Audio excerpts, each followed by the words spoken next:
Mesdames, Messieurs, bonsoir et bienvenue au 17h de ce 24 février à la une de l'actualité. Célébration du double anniversaire de la création de l'Union générale des travailleurs algériens et de la nationalisation des hydrocarbures. Le président de la République salue le rôle des travailleurs algériens et les compétences impliquées dans la relance économique du pays, notamment le secteur des hydrocarbures. Message lu par le Premier ministre lors des célébrations officielles à Oran. Gros plan ce soir sur la station d'extraction de GPL en réalisation par la Sonatrach, une unité équipée d'une nouvelle génération d'installations plus fiables, plus productives et aux normes plus strictes. Reportage au cœur de cette structure à Hassi Messoud qui permettra une importante hausse de la production.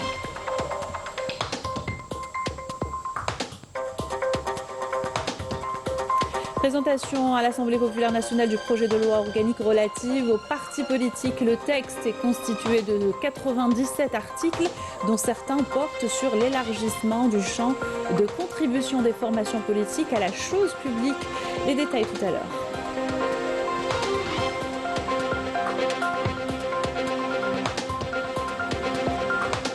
On termine notre journal par l'ambiance du mois de Ramadan au musée national de l'enluminure, la miniature de la calligraphie. Le palais Moustapha Pacha a accueilli de nombreuses activités à l'occasion de la journée nationale de la Casbah d'Alger, au grand bonheur des visiteurs.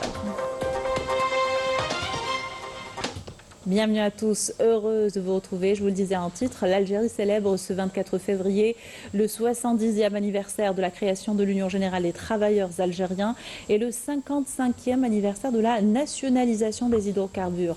Deux dates historiques alliant la volonté d'une nation qui a choisi la souveraineté et la justice sociale et l'action syndicale pour l'édification de l'État national. Mandaté par le président de la République, le Premier ministre Sifir Rib a présidé les célébrations officielles de ce double anniversaire à Oran. Il était accompagné du ministre d'État, ministre des Hydrocarbures et des Mines, du ministre des Finances, du ministre de l'Énergie et des Énergies Renouvelables, du ministre du Travail, de l'Emploi et de la Sécurité sociale, en plus du secrétaire général de l'Union générale des travailleurs algériens. La cérémonie a été marquée par le message du président de la République, Abdelmadjid Tebboune, à l'occasion de ce double anniversaire, lu par le Premier ministre. Et le chef de l'État a affirmé que nous évoquons cette occasion avec fierté, une décision souveraine, historique et décisive. Je vous invite à écouter le Premier ministre qui lit le message du président de la République. في هذه المناسبة نحتفي بأحد الأيام الخالدة في تاريخ الثورة التحريرية المباركة. En cette circonstance, nous célébrons l'un des jours immortels de l'histoire de notre glorieuse révolution de libération, au cours de laquelle les travailleuses et travailleurs algériens ont annoncé leur adhésion à la lutte armée, exprimant ainsi l'adhésion de tout le peuple algérien à sa révolution, parmi eux les compagnons du martyr symbole Aïssa Tider, ainsi que la génération de travailleurs et syndicalistes fondateurs de l'une des citadelles de l'engagement national dans les générations successives perpétuent l'héritage dans la défense de l'Algérie. Les positions adoptées par l'organisation syndicale dans les périodes les plus difficiles en témoignent. Les sacrifices consentis par l'UGTA, notamment à travers ses cadres et dirigeants tombés en martyrs du devoir national, à leur tête le martyr Abdelhak Ben Hamouda, constitue l'expression la plus éloquente du patriotisme, la plus sincère image du sacrifice et la plus fidèle illustration de l'attachement aux principes et aux valeurs du message de novembre.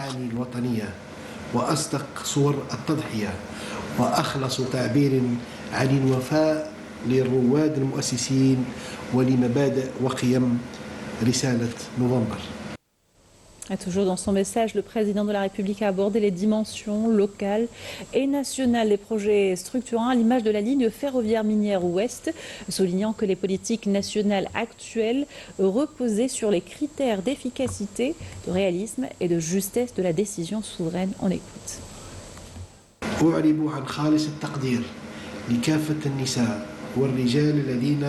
Je tiens à exprimer ma profonde considération à toutes les femmes et à tous les hommes qui se dévouent à la concrétisation des grands projets. Les réalisations mises en service ces dernières années, celles en cours de réalisation et celles inscrites parmi les projets sur le point d'être lancés, témoignent de leur confiance dans la voie empruntée par l'Algérie. Tout cela constitue la concrétisation de politiques économiques et sociales dont les fruits sont récoltés chaque jour à travers les différentes régions du pays. على امتداد مناطق البلاد ولكم هو مدعاة للارتياح. Il est également source de satisfaction de constater au cœur de la patrie et parmi le noble peuple algérien l'accueil chaleureux et le sentiment de fierté exprimé, notamment lors de l'inauguration de la ligne ferroviaire minière ouest, laquelle, avec d'autres projets structurants à dimension locale et nationale, confirme que les politiques nationales actuelles reposent sur des critères d'efficacité et de pragmatisme.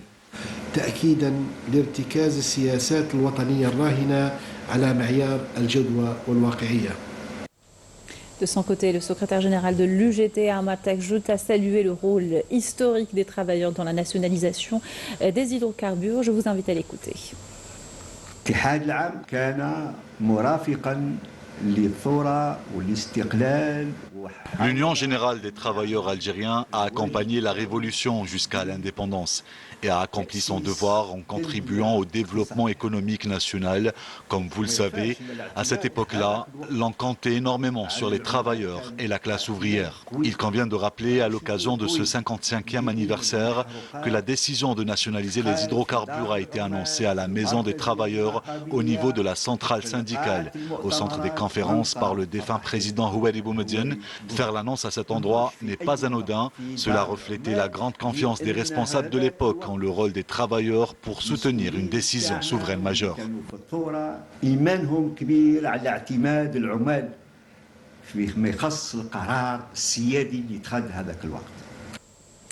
Le secteur des hydrocarbures ne cesse d'évoluer en Algérie. Exemple avec la station d'extraction de GPL en réalisation par la Sonatrach, partie intégrante du complexe de traitement de pétrole et de gaz de Rouge del Baghla Hassim Saoud. L'unité est équipée d'une nouvelle génération d'installations plus fiables, plus productives et aux normes plus strictes. Il s'agit de préparer le terrain à une importante hausse de la production. Reportage de Walid Yousfi au cœur de cette infrastructure d'envergure.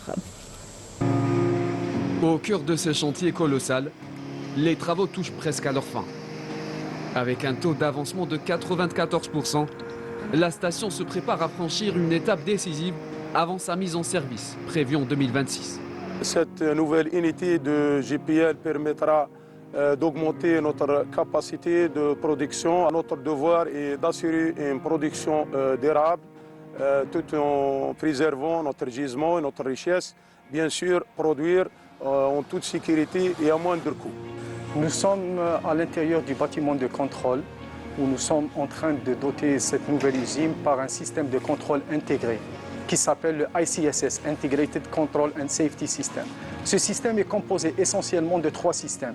Le DCS pour le contrôle, l'ESD pour l'arrêt d'urgence et le Fire and Gas pour la détection du feu et du gaz. Cette mission est importante et essentielle pour garantir la sécurité, la qualité et la performance de l'installation.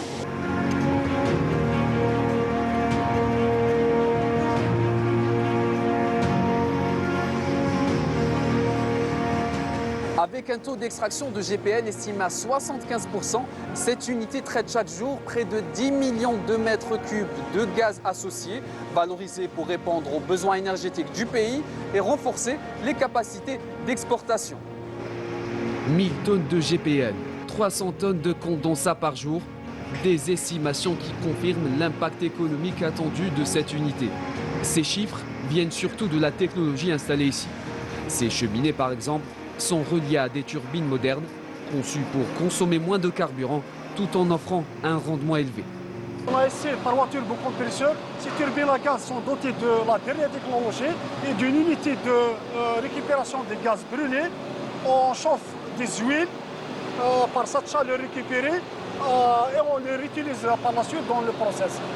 Cela nous permet de réduire les coûts et de la consommation de fuel gaz. Le fuel gaz qui est donc le carburant utilisé pour alimenter ces turbines. Exactement. Au-delà des performances techniques, cette infrastructure représente également un levier de développement industriel, avec un transfert de savoir-faire et la mobilisation d'ingénieurs et de techniciens hautement qualifiés. Notre valeur ajoutée est surtout la technologie et l'expérience que nous apportons à notre partenaire Sonatrach. C'est un site important avec un équipement dernier cri, efficace et efficient.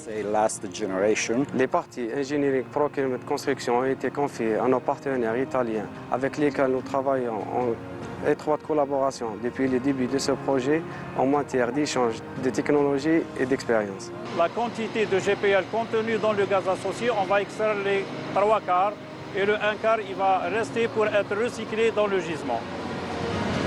Ça est déduit par des études de gisement pour pouvoir maintenir le gisement et la richesse du gaz pour l'étaler sur un plateau de fonctionnement. À quelques mois de son achèvement complet, la station incarne une nouvelle génération d'infrastructures industrielles, alliant capacité de production, modernité des équipements et optimisation des ressources. Un projet appelé à jouer un rôle clé dans le paysage énergétique du pays.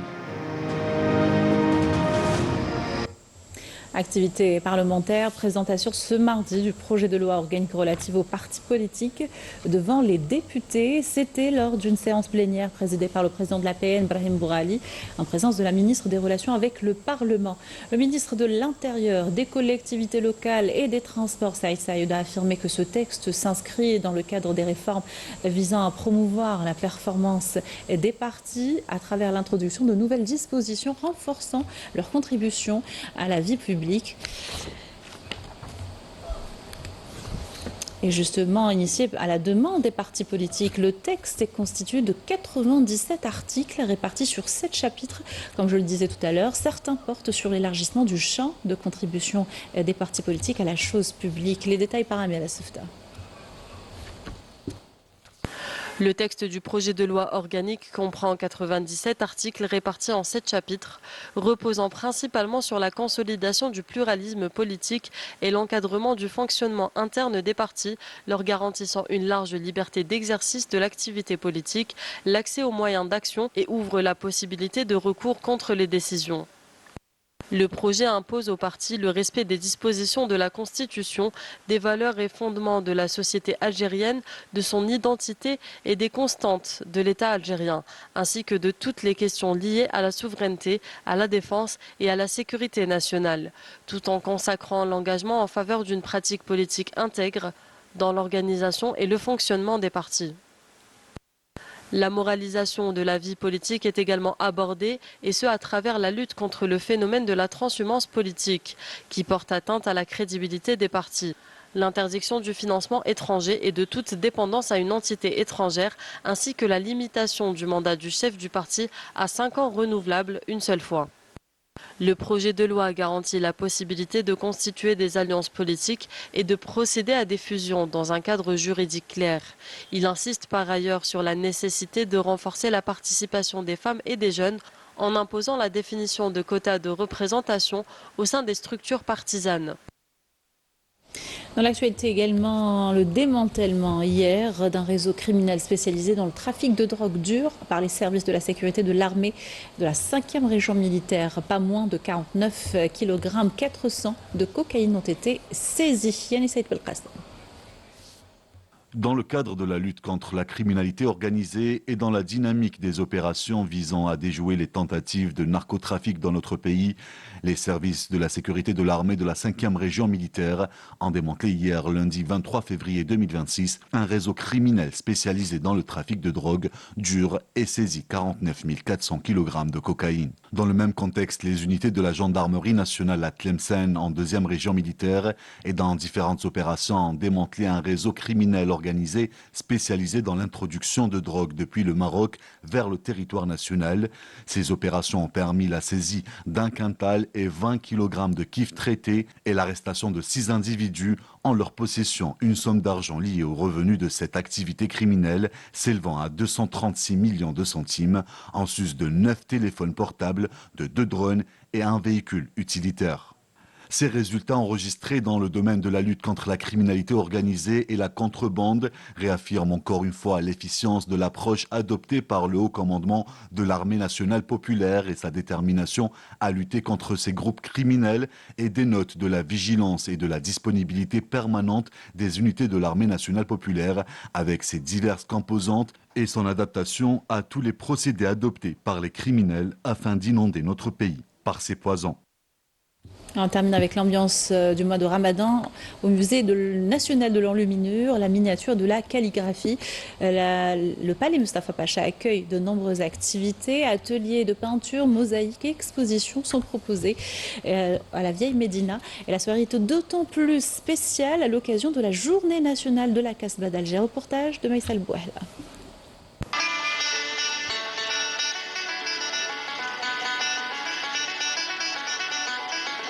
À Alger, Ramadan ne se vit pas seulement autour d'une table. Après le ftour, certains jeûneurs troquent leurs couverts contre des pinceaux et des tesselles pour prendre part à des ateliers de peinture et de mosaïque.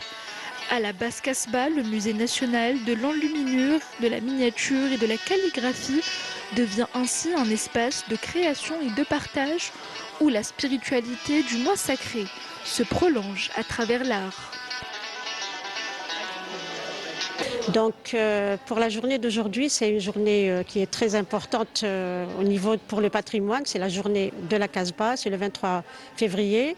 Pour le musée, on a eu ce matin l'inauguration d'une exposition. Donc on s'est dit qu'est-ce qu'il faut faire pour que les musées soient plus intéressants. Donc grâce à la musée des ATP et le palais Mustapha Pacha, ils nous ont ouvert les portes pour organiser des ateliers autour de la Casbah. À l'occasion de la journée nationale de la Casbah, le musée Mustapha Pacha a accueilli un public nombreux composé de visiteurs locaux et de touristes étrangers venus assister à une soirée dédiée au patrimoine. J'adore effectivement ces mélanges d'histoire, d'art, d'expérience. Et je remercie surtout vous tous pour la gentillesse. En fait, on se sent entouré de gentillesse et on a l'opportunité de créer quelque chose. Ça nous inspire vraiment. Ça fait aussi une sortie ramadanesque et en même temps, on a appris des choses sur Mustapha Pacha. Et on essaye de développer notre côté artiste. C'est super parce que vraiment, normalement, on vient pendant les jours, on va faire des achats dans la Basse Casbah, mais c'est la première fois le soir et faire de l'art et être tous ensemble, c'est vraiment magnifique. C'est une super expérience culturelle. Donc moi, je suis venue pendant les vacances scolaires avec ma famille pour voir un petit peu l'initiation à la mosaïque et de connaître un petit peu plus l'histoire du pays. Donc c'est vrai que c'est une très très bonne opportunité, surtout pendant la période du Ramadan. Ça rassemble, c'est chaleureux, c'est convivial, donc que du bonheur.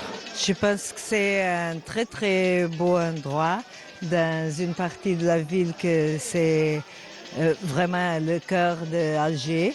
Et je suis très contente aussi avec toute l'explication du palais, un petit peu de l'histoire. Et les tableaux sont beaux et l'odeur est bonne. La capitale respire l'art durant Ramadan, un mois culturel par essence qui devient aussi un espace vivant d'expression culturelle et de partage. Voilà qui termine ce journal. Merci de l'avoir suivi et excellente soirée sur Canal Algérie.